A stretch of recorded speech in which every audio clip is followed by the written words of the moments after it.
reduce, reuse, recycle. A phrase echoed since the inception of plastic. But how do we reduce if corporations continually produce? How do we reuse when many items are single use? And is recycling the solution to our plastic waste crisis? The promise of a new day. Plastics take their rightful place in a world at peace. A world dedicated to a richer, fuller life for all. For decades, the media has promoted plastics as the future of our planet. Through clever marketing campaigns, they've deflected the blame away from corporations and onto consumers instead.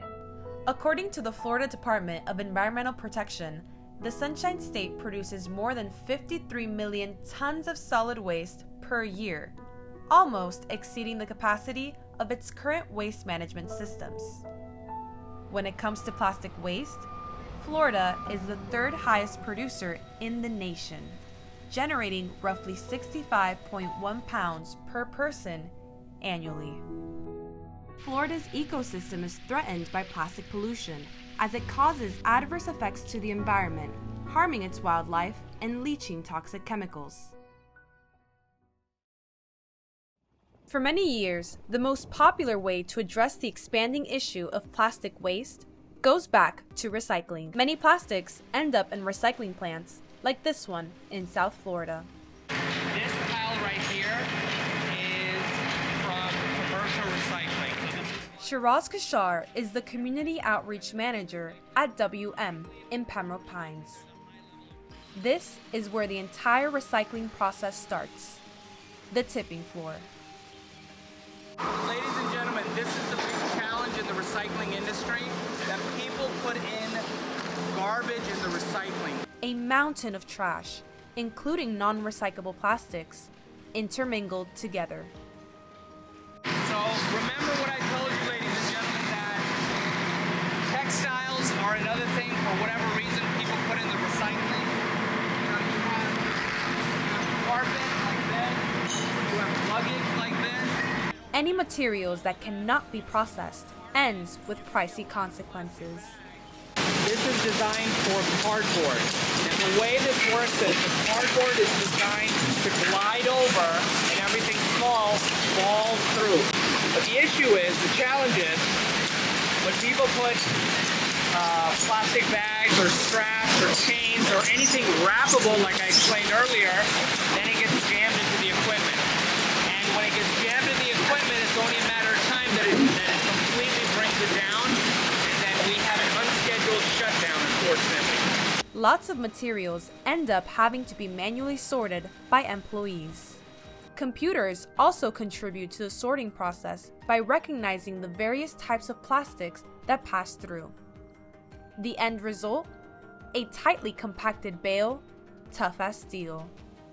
Well, unfortunately, it's very difficult to recycle all different types of plastics. For your single-stream recycling program, the only plastics that are acceptable are typically number 1 plastics and number 2 plastics, which account for a lot of the different types of material or plastic material that you buy from the market, like plastic water bottles or detergent bottles or shampoo conditioner bottles. The overproduction of non-recyclable plastics ultimately lowers the efficiency of recycling.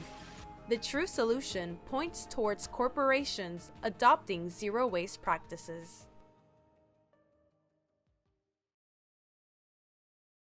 And off the top at 5:30, a plant that converts waste into energy in Doral is still on fire for a second straight day. The fire leading to concerns about air quality. Miami-Dade firefighters are working around the clock to put out this massive fire. A community angry over proposed garbage incinerator too close to their homes. In February 2023, a massive fire broke out at a Covanta trash incineration plant in Doral, causing water and air contamination in the area. An electrical or mechanical incident started the fire, according to Miami-Dade Fire Rescue. Now, Miami-Dade County is considering 4 potential sites for a new waste-to-energy incinerator. The current Doral site, a filled quarry site in Medley, a site near West Okeechobee Road, and a former airport in Opelika. Well, obviously, we're concerned for our residents. Our lives are at risk. Our community is at risk. Our water supply is at risk. Our property values are at risk. At a town hall meeting in September, emotions ran high as residents in the city of Miramar voiced their concerns regarding the proposed site in Opelika, arguing that it is too close to their city. There's not one good study of an incinerator working out. It causes cancer, causes respiratory abnormalities, and who shows up first with those abnormalities? The children. Miramar has threatened to sue Miami-Dade County if they plan to move forward with the site. Oh, we'll fight this all the way to the end.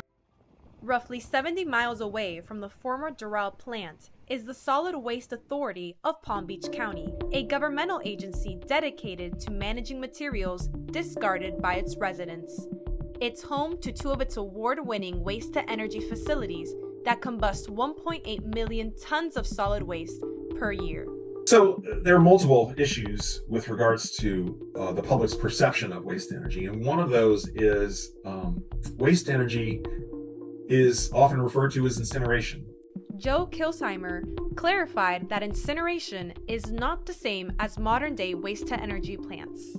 Many people have a perception of incineration that their perception dates back to the 1980s, when incinerators weren't as efficient in terms of combustion and in terms of emissions control that they are now. Emissions control is one of the most important components of a waste energy facility.